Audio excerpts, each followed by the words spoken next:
Okay. Thank you, folks, for bearing with us for a couple of moments here. We were speaking to Legislative Council on one of these measures.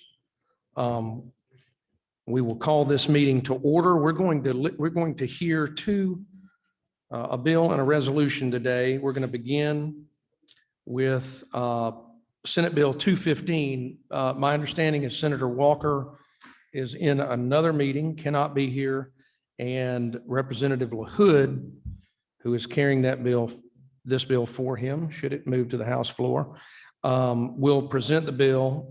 And I know Representative LaHood, you spent a great deal of time explaining the measure at the last meeting. There was a lot of good discussion on this bill. And so Representative LaHood, I want to make sure we have the correct LC number. There has been some changes made, and I want to make sure that everybody knows the correct LC. Tara, make sure I have the right one. Okay. All right. The LC number for all of our members, most of whom are remote, it seems, LC 338807S. Okay. That is 338807S. This substitute to Senate Bill 215 was emailed to all of our members at 10 a.m. this morning with changes that were placed in this bill after last week's hearing. As everyone here is aware, I'm kind of a stickler about hearing bills before we vote on them so that we can give thoughtful consideration to them and make any necessary changes in advance of the next meeting. That was done. I usually strive for 24 hours in advance before you get a substitute. That is not a requirement, but I kind of try to do that myself. In this case, you had it at 10 a.m. this morning. And so Representative LaHood, you will explain LC 338807S, substitute to Senate Bill 215.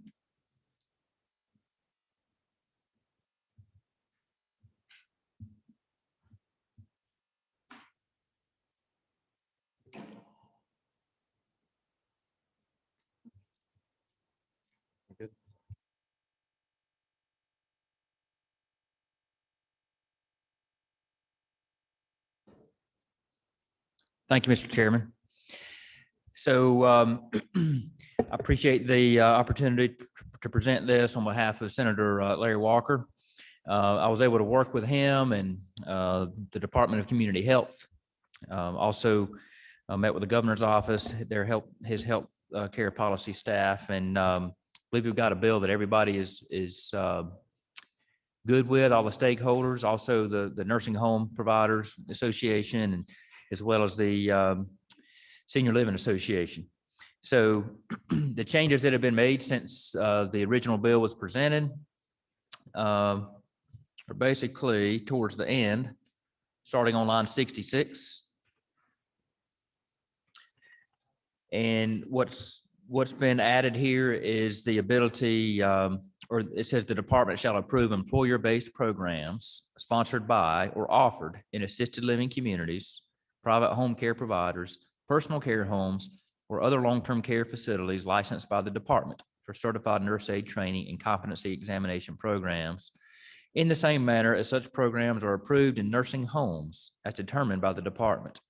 The department shall require all employer-based programs to meet the requirements set forth in 42 CFR 483.152 and other applicable laws and regulations. So that's the section that was added. And like I said, all the stakeholders that have been involved in the discussion are good with this. And I want to thank the department for working with me to approve employer-based training programs. This is going to be really good for long-term care workforce. It's going to open up a pipeline of workers that are very much needed. And it's going to be good for senior adults in Georgia, and I think good for all involved. I think it's important to mention that no training here is being diluted. It's still going to have to meet CMS requirements, and the nursing home providers in the original intent of their bill was to be able to employ certified medication aides, and that stays intact. in this bill. So we're glad to answer any questions if there are any, Mr. Chairman. Okay, we will hit your button if you have questions. For Representative LaHood, I want to just ask one question myself, just to be clear, Representative.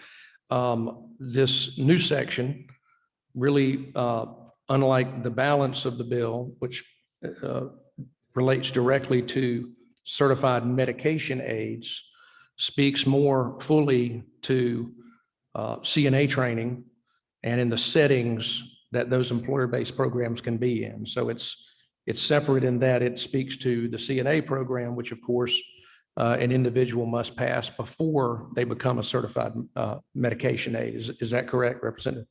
That is correct. Well, thank you, sir. All right, questions from the committee.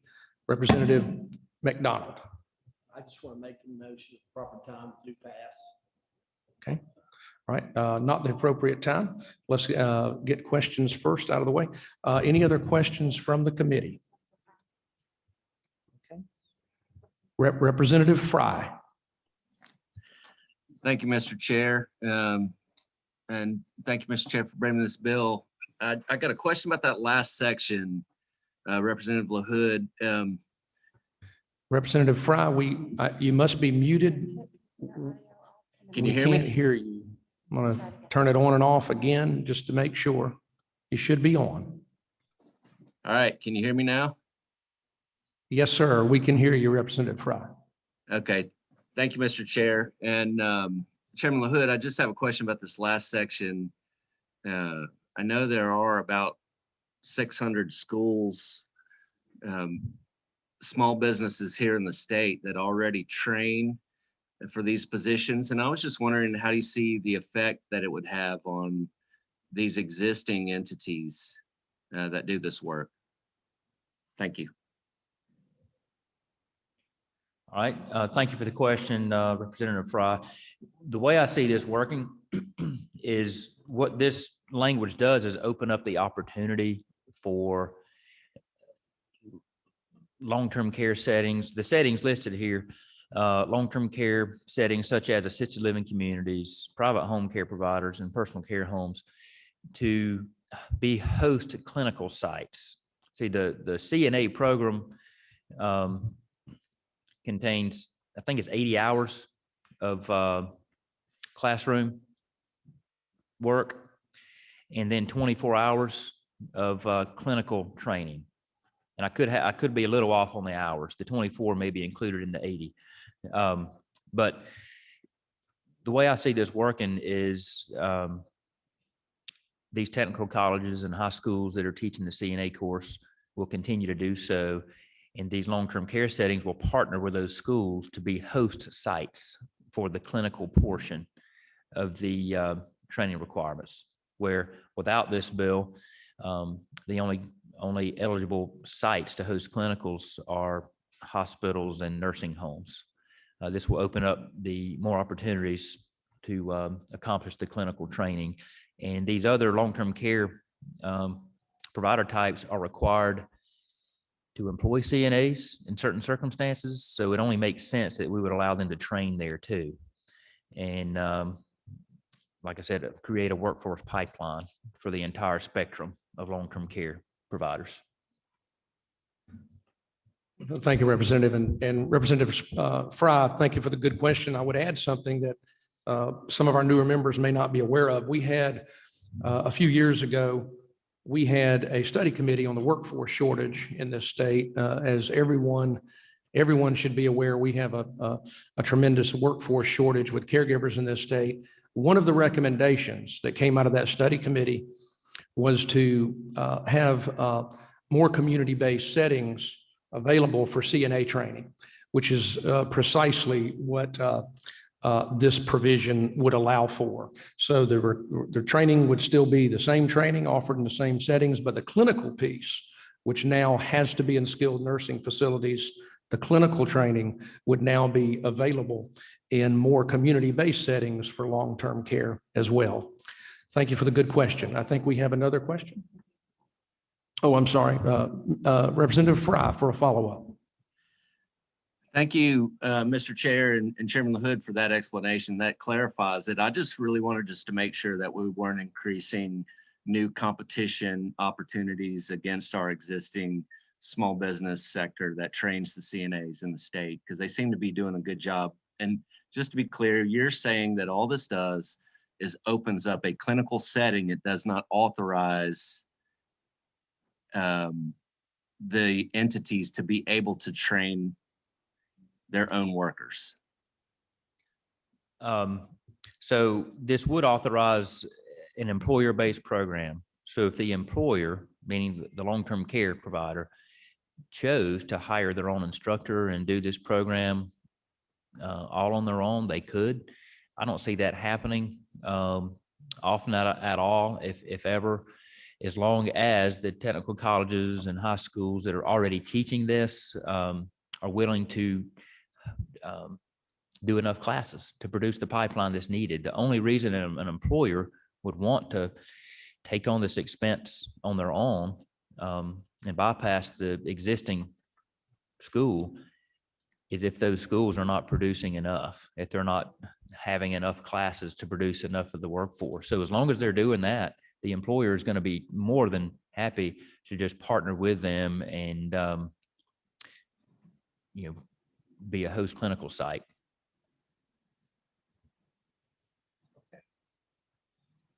And Mr. Chair, Any may I other have questions from the committee? I have another question, please, sir. Oh, yeah, go ahead, Representative. And now, so let me get this straight. So we would be authorizing employers to incorporate a CNA training program into their existing business to train their own workers for certification. That's correct. And the skilled nursing providers can do this now. And I think it does happen in some cases, but most providers, instead of taking on this expense on their own, are going to want to partner with the existing school. And that's what makes the most sense. Certainly. The only reason that the provider would want to bring an instructor in-house and bypass the existing schools if that school was unwilling or unable for some reason to produce enough students, enough graduates of the program, and that's it. This is I believe the schools are going to love this because we're offering more opportunities for them to increase the flood of students and giving them more opportunity to partner with employers in the community. Okay, well, certainly as a policy position, I've got to think about this a little bit more, but I appreciate your explanation and your time. Thank you, sir. Okay. Remotely, Representative Mitchell has a question.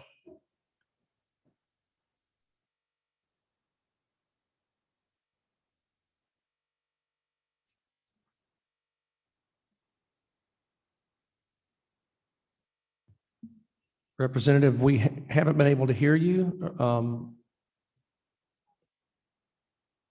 you We hear me can't now? hear you. I can hear you now. Okay. Start from the beginning, please. Great. Thank you. I had a question, given your last statement that said the skilled nursing facilities do have the ability to train their own staff. Now, what percentage of training is actually happening in those facilities? Because it does not necessarily follow that if one type of facility does do in-house training commonly, the other one would not. Okay, Representative, let me see. Is there someone here from the nursing home industry that can help us answer this question? Did y'all hear Representative Mitchell's question? Could you help us, Russell?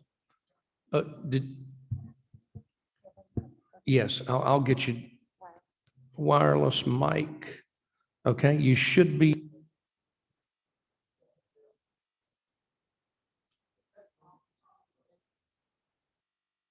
Try now. There we go, on switch. Yes, ma'am, my name is Russell Carlson. I work with the represent the Georgia Georgia Healthcare Association, which does represent 95% of the skilled nursing facilities. So, ma'am, I'm here at the podium if you can restate your question. Sure. Looking at the bill, the argument for saying it wouldn't take away from the current schools now is saying that these facilities would not necessarily be likely to train their own staff. The question is, given the facilities that currently do have the possibility to train their own staff, what percentage of facilities are actually doing that? The percentage of the facilities now training their own staff, it's not a very robust number, but the ones that have the volume and the capacity to do so find it to be very efficient. So you do expect then that with this change, we would see the same thing happening in other facilities? Yeah, yes, ma'am. We would love to take full advantage of these opportunities as in the aforementioned workforce concerns that we do have, especially in the COVID environment. Yes, ma'am. Okay, Representative, I think Representative LaHood wants to respond as well. I want to make sure that I understand, Mr. Carlson, and thank you so much. There's a relatively, so you're speaking, of course, to the educational piece, the 80 hours piece, outside of the clinical side that I alluded to earlier. Okay, Representative LaHood wants to speak to Representative Mitchell's question. Representative Mitchell, I want to offer a further explanation, and I appreciate the good question. So the reason this bill is necessary, there's a couple reasons, but one is that assisted living community are required to employ CNAs because that's the prerequisite becoming a certified medication aid. And without the ability to host the clinical portion of their training, we're assisted living communities and other long-term care type providers are missing out on the opportunity to expose those students to those environments where as a place they might want to work. The nursing home providers are now asking in this bill to employ certified medication aides, which I think is a good idea. But it's going to strain the workforce. And so that's what makes it necessary. And all the stakeholders agree. It makes it necessary and it will help the workforce pipeline to open up to more training sites. And the other reason this bill is necessary is because there's currently a shortage of certified nursing assistants. Any provider will tell you that we just can't find enough of them. And the turnover in this industry is high. One of the reasons is it's a stopover job for a lot of people, where it's a more entry-level job and it's a stepping stone on the way to becoming a nurse or some other advancement in healthcare. And so because it's a stopover job for so many people, we need a continuous pipeline. And this will help to ensure that we have a continuous pipeline. And if the existing schools, technical colleges and high schools, were producing enough of them now, we wouldn't need this. And so what I'm hoping to do is work with the local schools, to increase their volume of students in the CNA program, and just simply becoming a clinical site. I'm a provider of assisted living services, and it wouldn't make sense for me to go hire my own in-house instructor when I could partner with the local school.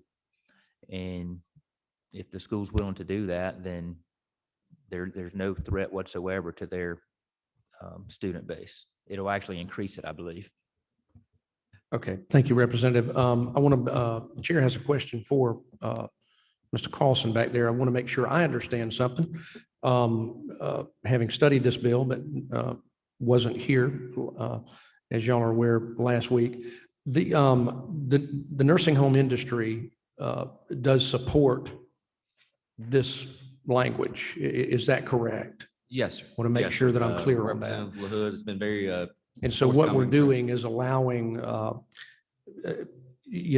kind of 30,000 foot view this, we're allowing CNA training, which is, every provider, every hospital, every nursing home, every long-term care provider in the state is, nobody can hire enough of them. We need them produced. We need more than we can find.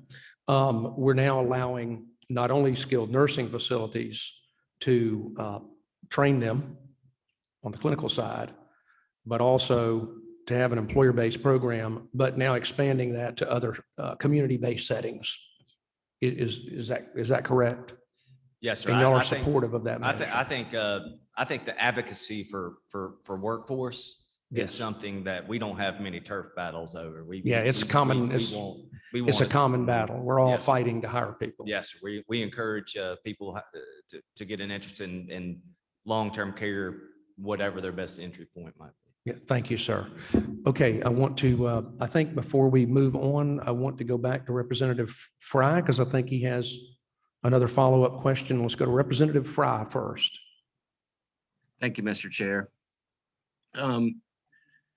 I really feel like there's a little bit more to cut loose on this addition.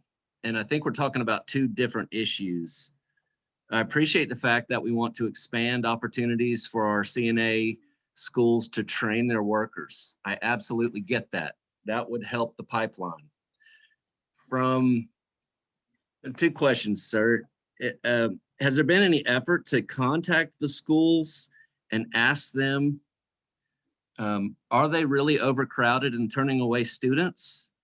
Is the pipeline problem an issue, or is it a pay issue where there's a high turnover rate because they don't make a lot of money?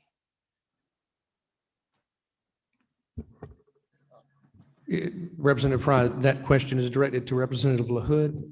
Either one of that y'all are correct? in the industry. I'm just trying to get my head around this. Thank you, Okay, sir. Representative LaHood, that question's for you then.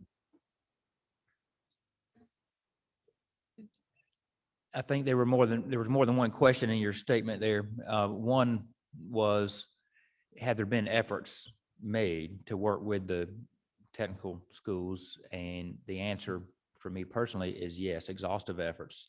And it's been my experience that a lot of the technical schools don't have an appetite to teach the CNA program, period. CNA program and stop there. They teach the CNA program as a part of an LPN course or a part of a nursing school. It's like the beginning parts of a greater program to a higher degree or diploma. About a year ago, Chairman Sharon Cooper, chairman of Health and Human Services, worked with the governor to open up the Hope Scholarship, to cover CNA courses. And about that time, the pandemic set in, and the state just hasn't had a good chance to work that program and to get it going. So I'm anticipating that between the Hope Scholarship covering CNA courses, that will encourage tech schools to offer more of CNA courses for students who want to become a CNA. And again, the problem with making the CNA course a part of a bigger program, like LPN, for example, is the student typically goes through the CNA course and goes right into the nursing portion of the program and doesn't even bother to go take the CNA state exam because that's not of interest to them. All right, thank you, Representative LaHood. We've got several other questions. I want to make sure we get these, every member addressed. Representative Gamble.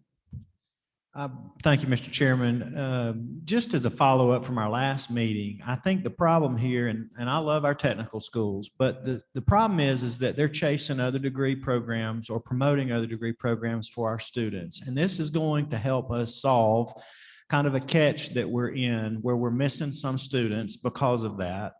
And and also allow some of these providers who can give on the job training. You know, that's a big challenge we've got because a lot of folks don't want to hire anybody without experience, but you've got an opportunity to train them and give them experience on the job with what we're poised to do, if I'm correct.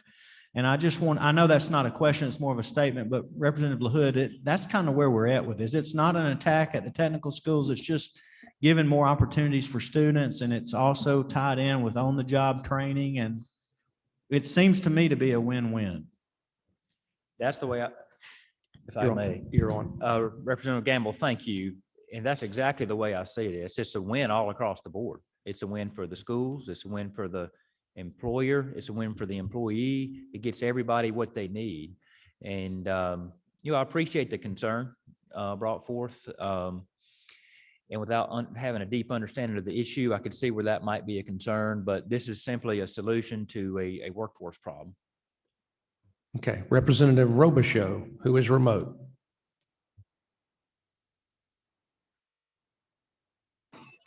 Thank you, Chairman. And I guess my question somewhat comes to that. My understanding is that a lot of it, there is the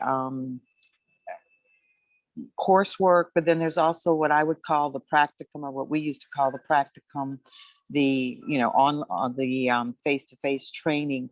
My understanding is, I would love to know how many, while we say there are 600 schools that teach this, how many slots are there available to do these practicums as you think about it? Because that could also, unfortunately, be one of the limiting factors, because I know in hospitals and in other healthcare settings, you can only bring in so many people to be trained at a time, you know, with your instructors and those kinds of things, even with direct patient care. So I somewhat agree with Representative LaHood that there should be a partnership. And this, to me, also would seem to be opening up those practicum slots availability, because they would still have to be trained the correct way. Am I reading it correctly? Representative LaHood. I think you're reading it very accurately. And I think it's a good thing to expose people who may be intimidated to enter a nursing program, LPN or RM program, but they might have the confidence to go to a 12-week program to become a certified nurse's assistant, get exposed to the healthcare field. You know, it's not the highest paying job out there, but it gets some exposure, gets some experience, and it might just be what they need to take the next step to get into another program and advance their career. Okay, I believe we have exhausted all of our questions. I would just add one thing. I think I do agree with Representative Robichaux's comment. When I think about the opportunity for people to get their training and at the same time be paid for doing so in a work setting, that would be, I would think, a benefit. And of course, as has been pointed out, I think over and over again, there's such a dearth of caregivers. We've got to find any and every way we can to get more caregivers. And you know, it's a good news. It's good news when people advance and they become a CNA and they immediately migrate to another position and they grow and they become an LPN and then an RN. And as we see so often, that is a good thing.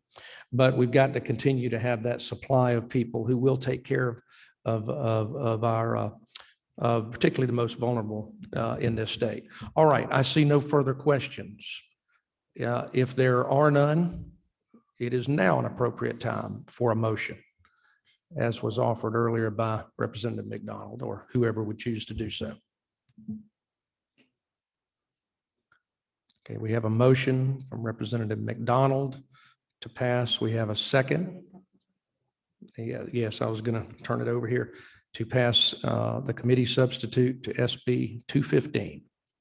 And again, because I want to make sure everybody's clear on this, that is LC 338807S is a committee substitute that we now have a motion and a second on. Okay.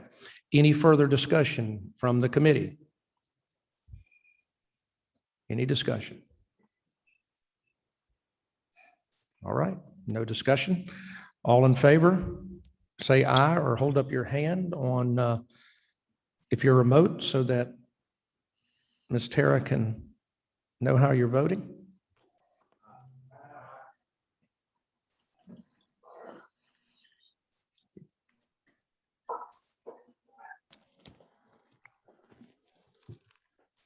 Can you Okay, see me? any opposed?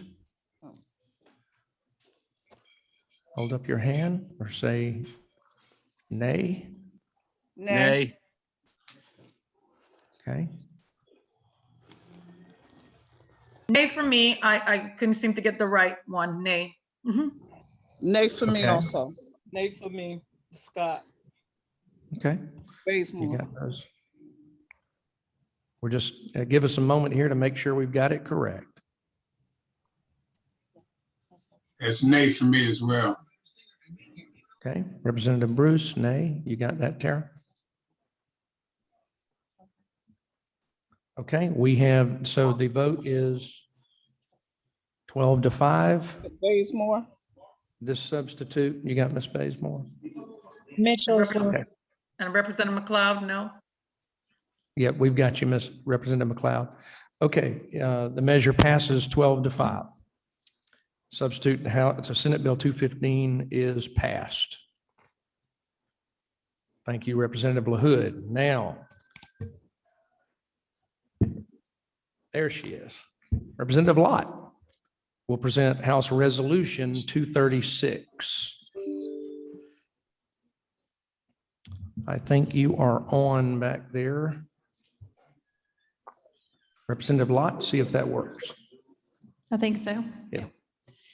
Thank you, Mr. Chairman and members of the committee, for allowing me this opportunity to come here with a study committee resolution. It is LC 338677.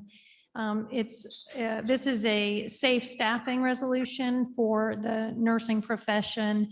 And long before COVID, we were having these conversations about staffing and nursing, burnout, shortages in the state, shortages in our universities, and trying to get those nurses into our all of our areas where nurses are necessary. But of course, our hospitals have giant shortages as well.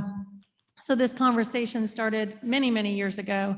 And as a matter of fact, as a nurse myself, it was one of the reasons I went into nursing. We had a shortage in the early 90s, and that's what brought me into the profession and got me interested. To begin with, the recruitment was heavy back then as well. So I know that this is not a new story, but certainly through COVID as well, we've recognized how much work our nurses have been doing. And I think it's a really great opportunity to hear some of their stories. So this is a study committee proposal. It addresses, in its effort is to address the staffing concerns and maybe come up with some new ideas, but more than anything to hear where the issues lie. I know that as you read through the legislation, it's typical study committee in the sense that it would be a 7-member committee, 3 members of the House of Representatives, president of the Georgia Nurses Association, president of the Georgia chapter of the American Association of Critical Care Nurses, or a designee, and 2 members from the private sector appointed by the Speaker of the House. And then it goes into just the standards where folks would get the per diem for the study committee. And so that's sort of the nuts and bolts of the resolution. And if you don't mind, Mr. Chairman, I have Richard Lamphere is the president of the Georgia Nurses Association. I'd love to give him an opportunity to speak. And I can come up after and take questions as well. Is that okay? Shall we start that way? Yes, ma'am. That is ideal. So that is Mr. Richard Lamphere Yes, he is here with the Georgia Nurses Association. Okay, that would be just fine. Thank you, Representative Lott. Thank you, Mr. Chairman and committee members. And I really think the conversation that I just heard can roll over into what we're seeing in nursing. Before the pandemic started, Georgia was ranked number 6 with the worst nursing shortage in this nation. Since the pandemic, we moved up the list and we're now listed as the 4th state with the biggest need for nurses. And what we're looking at and what we'd like to see for this study committee is how can we identify how we can provide safe staffing to keep nurses at the bedside. I believe there's 4 nurses in this room today, and I think 2 of us are still taking care of patients at the bedside. And so we already see that nurses can gravitate to other professions. It's such, like we talked about with the CNAs, not only do nurses leave the bedside to advance their career, but also they're being picked from other industries to go work in industry, whether it's medical products, educational service, and things like that. So what I'd like to see the study committee do is to break that cycle of burnout, leaving the bedside, going to another profession, and how can we identify and provide safe staffing to recruit the nurses back to the bedside and really take care of the patients and the citizens of Georgia. Thank you. Any questions from the committee members for Mr. Lampier?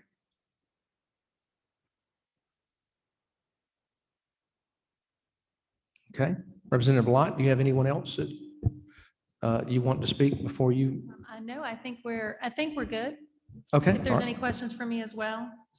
Any questions from the committee for Representative Lott about House Resolution 236? None online? Okay. All right. Thank you, Representative Lott. Anything else I'm sorry, anything you. else you'd like to No. say about the measure? No, thank you. Okay, thank you, Representative Lott. Okay, so here's what I think we should do. I will tell you my thoughts. I will tell you that this is absolutely an important issue that we need to deal with. As was alluded to by Mr. Lampier, you are correct, sir. The shortage of caregivers in this state, the shortage of nurses, the shortage of whether they're RNs, and we've got a good number of RNs on this committee, as like Representative LaHood and Representative Robichaux and others. And so whether they're nurses or whether they're caregivers, there's such a shortage. But I'll tell you, I do believe it is difficult times to be doing a study committee. So I'm not going to accept a motion on this today. Here's what we're going to do. As a committee, there is no reason this has to be formal. We can have hearings anytime we want to, and we can do that remotely or otherwise. We have that right already. I think that is a better route to dealing with this issue, Representative.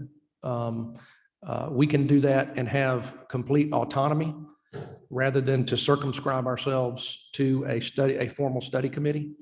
And in times of a pandemic, and not, even though things are looking much better, we don't know quite where they're headed. And with other likely special sessions coming up and so forth, I don't believe it is an appropriate time to do a formal study committee. And so I will not accept a motion on this measure today, but I do agree wholeheartedly. Will you take a question now? I agree wholeheartedly. Let me see. Hang on. I agree wholeheartedly that this is an issue we need to address, and I'd be glad for this committee to do it because I think we're very diligent here. Was there a question, Representative Bruce? Yeah, yes, this is a question for you, if you don't mind. Yes, sir. The difference between doing it formally or informally, I think, is just making sure that people are properly compensated if they're traveling, to the meetings and all that kind of stuff. And to have a formal record of what's happening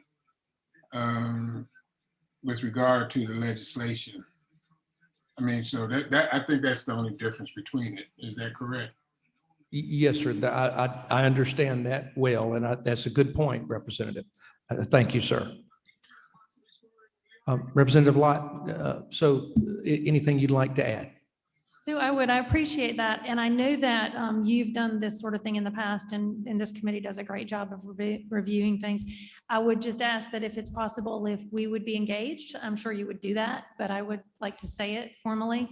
If we could be engaged in the process and maybe help, we have folks that have a lot to say and we'd like to be a part of what you're doing. So I'd like that as well. So here's what I would say. I think we can have more engagement that way, frankly, because you can invite everybody and not be limited to the numbers of individuals here and those appointments. And so I think that we can absolutely accomplish everything you want to accomplish. And, but in a way that might be more appropriate in the times of COVID. I appreciate your Thank you, time. Representative. Thank you. All right. Any other questions? Okay. All right. If not, this meeting is adjourned.